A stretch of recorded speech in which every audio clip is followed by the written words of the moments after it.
त्या पिंजऱ्यात एक पक्षी होता. हे घे तुझं बक्षीस.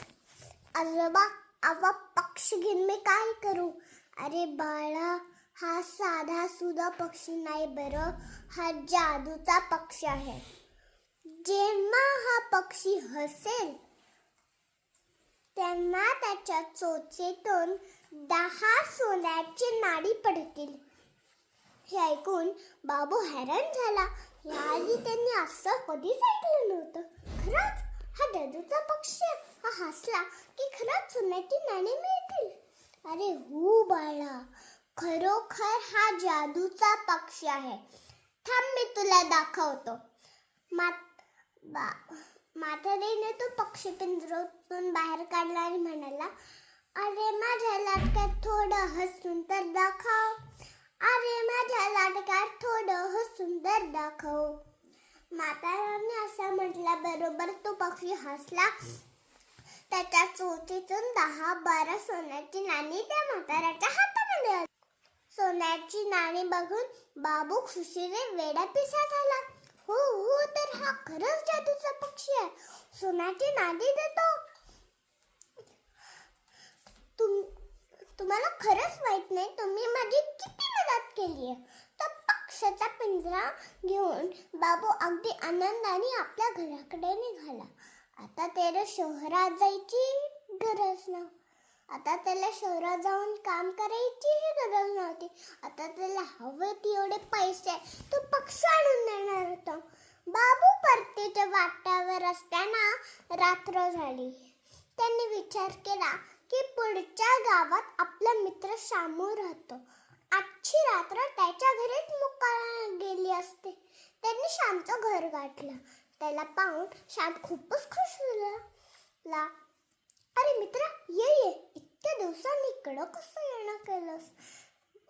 बाबूने जमीनदारांची ओठ आणि त्या जादूचं पक्षी विषयी सांगितलं. हे तर खूप छान झालं.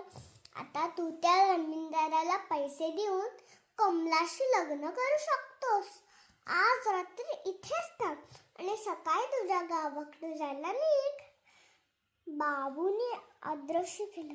रात्री बाबू तो पक्ष्याचा पिंजरा आपल्या डोक्याशी घेऊन झोपला. बाबू आणि श्यामचं सगळं बोलणं श्यामची बायको ऐकत होती.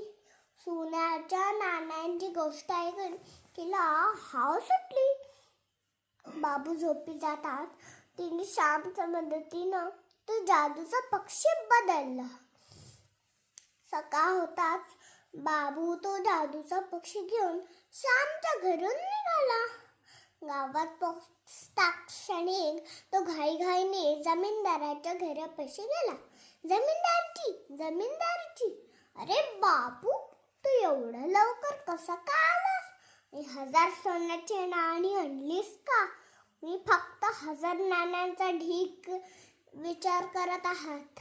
मी तर इकडे नाण्यांचा ढीग लावू शकतो. हे बघा. बाबूने तो पक्षी पिंजऱ्यातून बाहेर काढला आणि म्हणाला, अरे माझ्या लाडक्यात थोडं हसून तर दाखव. अरे माझ्या लाडक्यात थोडं हसून तर दाखव. पण काहीच घडलं नाही. पक्षी हसलाही नाही आणि सोन्याची नाणीही पडली नाही. बाबूला खूप आश्चर्य वाटलं. बाबू पुन्हा एकदा म्हणाला, अरे माझ्या लाडक्यात थोडं हसून तर दाखव. अरे माझ्या लाडक्यात थोडं हसून तर दाखव. बाबू परत तेच म्हणू लागला. पण पक्षी काय हसला नाही. जमीनदारांना नक्की कळेना की हे सगळं चाललंय तरी काय. आणि हे काय करतोयस बाबू? आणि सोन्याची नाणी कुठे आहेत?